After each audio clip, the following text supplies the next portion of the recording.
Imam Ghazali masih menerangkan tentang hinanya kaya dan terpujinya miskin. Setelah mengutip panjang semua kutipan panjang dari Imam Haris Al-Muhasibi, Imam Ghazali nambahkan riwayat hadis ini. Jadi ada seorang, ini hadisnya dikutip Imam Ghazali. Ada orang sahabat namanya Sa'labah bin Hatib. Tekun dia selama sholat jamaah di Masjid Madinah bersama Rasulullah. Suatu saat Sa'labah ini iri melihat teman-temannya sahabat yang lain itu bekerja dan punya harta. Akhirnya Sa'labah matur ke Kanjeng Nabi, wahai Nabi, mintakan ke Allah supaya memberi saya harta. Dijawab sapa Nabi, Sa'labah, harta yang sedikit tapi kamu syukuri itu lebih banyak daripada harta banyak yang kamu tidak bisa mengendalikan. Sa'labah tetep jenengan dongaake teng Gusti Allah kula angsal rezeki harta yang banyak. Nabi jawab lagi, Sa'labah, kamu kan sudah punya contoh dalam diriku. Aku ini kan seperti ini. Apakah kamu tidak senang seperti nabinya Allah? Seperti saya ini nabi, kan kamu tidak senang seperti saya kondisinya. Sa'labah tetap ngayel. Gini, Sa'labah, kata Nabi, seandainya saya ingin gunung-gunung itu dirubah jadi emas dan perak, bisa, tapi saya tidak menginginkan itu. Ini saya seperti ini karena pilihanku. Sa'labah ngeyel. Nggih Kanjeng Nabi, tetep jenengan dongaake nang Gusti Allah supaya memberi harta saya yang banyak. Saya bertekad nanti akan saya berikan hak sesuai haknya harta itu. Saya akan melakukan ini itu kalau punya harta yang banyak. Sampai 3 kali ini Sa'labah minta didoakan. Akhirnya Nabi sudah menahan, jangan Sa'labah. Saya iku dongaku mandi. Ngono. Engko nek kadung tak dongakno mandi lho ya. Oh nggih Kanjeng Nabi, malah kebenaran. Nah, akhirnya ya piye? Kanjeng Nabi didesak akhirnya berdoa, ya Allah berilah Sa'labah rezeki harta yang banyak. Akhirnya nah ben junane Kanjeng Nabi mustajab. Sa'labah akhirnya ternak kambing. Asalnya 1 ekor, terus mundak dan perkembangannya sangat pesat, berkembang biak menjadi banyak. Akhirnya di Madinah ini rasanya sempit, sudah banyak ini berkembangannya kambingnya si Sa'labah. Akhirnya dia meninggalkan Madinah menjadi penggembala di salah satu lembah di sekitar Madinah. Yang semula dia 5 waktu bisa sholat jamaah, mulai berkurang, hanya duhur dan asar jamaah. Maghrib, isya, subuh wis gak jamaah. Kambingnya tambah banyak, dia tambah menyingkir lagi, jauh dari Madinah, semakin jauh. Akhirnya jamaah duhur sama asar tidak mampu dia, hanya tinggal Jumatan dia ke Madinahnya. Nah, kambingnya terus berjalan. Akhirnya Jumatan pun tidak sempat si Sa'labah ini karena ngurus kambing, ya. Dia tanya kabar, kalau tanya orang-orang yang dari Madinah, piye kabare Madinah itu. Tanya kepada pedagang-pedagang yang membeli kambingnya dia itu. Tanya kabar tentang Madinah. Sudah tidak sempat ke Madinah, apalagi untuk sholat Jumatan sekalipun. Sementara di Madinah, Nabi mulai bertanya, mulai ingat, piye Sa'labah sekarang? Dijawab, dia ternak kambing Nabi dan berkembang biak di Madinah sudah tidak muat. Akhirnya dia ke sana di lereng bukit sana. Waduh, kasihan ini Sa'labah ini, kasihan sekali Sa'labah. Nah, Allah menurunkan ayat khudz min amwalihim, ayat yang mewajibkan zakat. Kesimpulannya saja bahwa zakat berarti ketentuan zakat, kalau punya kambing sekian harus zakatnya sekian lah gitu. Karena ada ayat turun mengenai zakat, Nabi menunjuk 2 orang amil, 1 orang dari kabilah Juhainah, 1 orang lagi dari kabilah Bani Sulaim. Mereka ini dibuatkan surat tugas oleh Nabi, ditunjuk sebagai amil zakat untuk menghimpun zakat dari umat Islam. Ya, kata Nabi kepada 2 orang ini, kamu temui Sa'labah, tarik zakatnya. Temui 1 orang lagi ini dari Bani Sulaim, dia kaya juga, tarik ya. Akhirnya 2 petugas ini berangkat ke Sa'labah lebih dulu. Kepada Sa'labah 2 orang amil ini membacakan suratnya Nabi, surat tugas nomor sekian garing sekian garing sekian tahun 2022 dibacakan bahwa kami ini diperintah Nabi, ditugasi Nabi untuk menunaikan zakat. Apa komentar Sa'labah? Loh, iki dak pajak iki.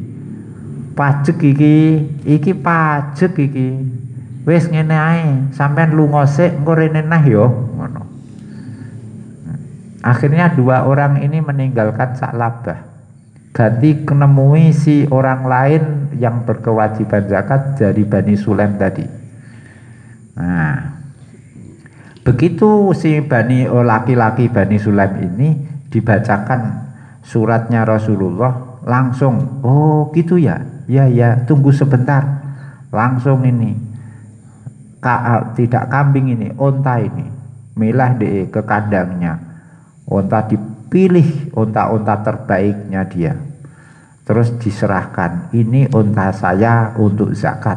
Loh, wah ini terlalu baik, ini terlalu baik, terlalu banyak, kami tidak narik sampai segini kok. Sudah, tidak apa-apa, saya senang bisa berzakat, ambil saja itu. Responnya Bani Sulaim berbalik, berlawanan 360 derajat. Loh, nek terus 180 ya, nek 360 tidak balik, bodoh berarti 180 derajat dengan responnya Sa'labah. Jadi senang dia memberikan zakat yang terbaik dari onta-ontanya. Akhirnya selesai dapat onta ini, kedua amil ini kembali lagi ke Sa'labah, karena ini tadi disuruh pergi dulu, nanti kembali lagi ya itu. Terus kepada Sa'labah ini mereka minta zakat. Wow, kan kita disuruh kembali ke sini wahai Pak Sa'labah. Iya, coba tunjukkan suratnya kalian. Wah, ini bertele-tele. Surat tugas, mana surat tugasnya? Stempelan apa tidak? Ini palsu apa tidak? Wah, itu bertele-tele itu. Wah, kalau ini sih, ini pajak, ini jizyah, ini itu. Saya tak pikirnya ya. Kamu pulang dulu, nanti saya tak istikharah. Oh, nah, dari zakat istikharah. Tak pikirnya disik, matang-matang. Akhirnya 2 orang ini pulang, tidak dapat apa-apa dari Sa'labah.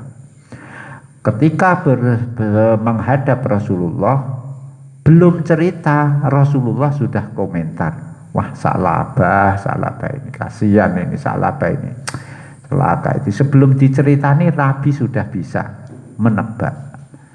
Akhirnya Nabi mendoakan yang Bani Sulaim tadi, semoga yang zakat onta terbaik ini dapat, wah didunganya dungan zakat piye, dunga napa zakat, ajarakumullahu bima a'taita wa barokah fima abqaita wa zada wa azuma bima a'taita. Iku lho, aduh kowe ku nek nampa zakat ora mbok dungani ngono ya. Tah kowe muzaki lah. Nah, kowe muzaki ya ora dungane dhewe. Allahumma hadihi minka wa ilaika fataqabbal minni. Nawaitu an ukhrija zakatal fitri, wis zakatul fitrah tok ya, wis. Wis. Jadi Bani Sulaim didoakan Nabi. Wah, doanya Nabi jangan lupa mustajab itu ya. Terus cerita dua orang ini tetap menceritakan tentang Sa'labah. Apa yang dilakukan Sa'labah dan apa yang dilakukan oleh si Bani Sulaim ini. Akhirnya Allah menurunkan ayat tentang Sa'labah ini. Wa minhum man ahadallaha la in atana min fadlihi lanasaddaqanna wa lakunanna minas sholihin. Tapi falamma atahum min fadlihi bakhilu bihi wa tawallaw wa hum mu'ridun. Di antara orang-orang itu ada orang yang suka berjanji pada Allah. Kalau Allah memberikan harta, maka akan sedekah dan berzakat. Tapi sayang, ketika Allah benar-benar memberikan mereka dari anugerahnya, itu mungkin bakhilu bihi, mereka kikir, tidak suka memberi, wahum mu'ridun, mereka berpaling dari janjinya. Yes. Karena turun ayat ini, fa'aqobahum nifaqan, maka ada Allah menurunkan kemunafikan di hati mereka, ila yaumil qanahu, hingga mereka nanti bertemu Allah. Mereka mengingkari janji kepada Allah dan apa yang mereka dustakan, mereka berdusta itu wes pokoknya hitungannya nanti Allah disiksa oleh Allah lah. Nah, turun ayat tentang Sa'labah spesifik gini. Berarti di ayat ini Sa'labah itu sudah tidak bisa tidak dipulihkan kembali, tidak bisa dipulihkan, tidak bisa recovery, direhabilitasi lagi. Ayat yang seperti ini turun spesifik. Ini berarti sababun nuzulil ayah. Apa? Sababun nuzulil ayah adalah keadaan Sa'labah itu tadi. Nah, mendengar ayat ini turun, kebetulan di sisi Nabi itu ada kerabatnya Sa'labah. Panik dia. Wah, ini Sa'labah sudah akut, ini sudah sangat fatal, karena Allah sudah menurunkan ayat tentang dia yang menerangkan bahwa Allah ini akan pokoknya tidak bisa diterima lagi tobatnya. Akhirnya orang ini bergegas nemui Sa'labah. Wahai Sa'labah, kamu ini terlalu, sampai Allah menurunkan ayat tentang kamu. Kalau sudah seperti ini, sudah sulit bagi kamu. Sa'labah baru sadar, tapi terlambat. Nasi sudah menjadi intip. Bubur nasi sudah menjadi kerat, jadi intip. Akhirnya Sa'labah segera lari ketemu kepada Nabi. Mohon maaf Kanjeng Nabi, selama ini saya salah. Betul, saya ingat dulu pertama minta jenengan doakan. Ini sudahlah, ini mohon diterima zakatnya saja, jenengan terima, saya menyesal. Apa jawab Nabi? Innallaha ma'ani, innallaha mana'ani. Allah sudah melarangku menerima zakatmu, wahai Sa'labah. Akhirnya Sa'labah mengambil tanah, disiramkan di wajahnya, bentuk penyesalan yang mendalam. Tapi kata Rasulullah, sudah saya bilangi wahai Sa'labah, kamu sudah saya perintahkan untuk mengikuti saya, kamu tidak patuh. Ya sudah, Allah sudah melarangku menerima zakatmu. Berarti kalau saya menerima, berarti saya melanggar larangan Allah. Nabi nolak menerima zakat. Terus akhirnya dengan penuh kesedihan Sa'labah pulang. Sampai suatu saat Rasulullah wafat. Sa'labah masih dalam penyesalan, bertemu ke Khalifah Abu Bakar, ingin bayar zakat. Khalifah Abu Bakar juga menolak. Bagaimana saya menerima zakatmu wahai Sa'labah? Wong Rasulullah saja menolak, karena dilarang Allah untuk menerima zakatmu. Abu Bakar wafat, Sa'labah nunggu khalifah, menemui khalifah Umar. Nah, Umar juga menolak zakatnya Sa'labah itu sampai Umar wafat, kemudian diganti khalifah Utsman. Pada masa Utsman inilah kemudian Sa'labah meninggal dunia.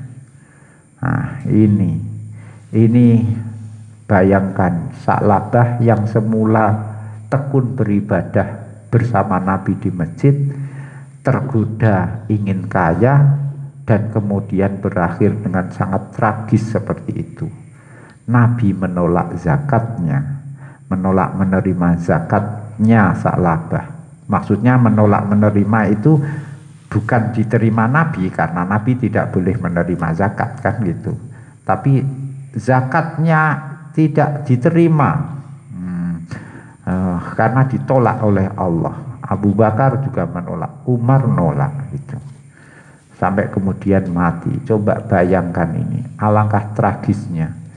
Berarti sudah terputus hubungannya dengan Nabi, dengan khalifah, dan sudah dilegitimasi oleh ayat Quran. Kalau sudah seperti itu, sudah tidak bisa dipulihkan ini, tidak bisa diterima tobatnya, tidak bisa rehabilitasi tadi itu. Ya sudah, nanti di akhirat seperti apa? Ya tidak tega kita membayangkan Sa'labah di akhirat seperti apa. Gak tega kita menceritakan. Nah, inilah harta yang menyesatkan. Yes.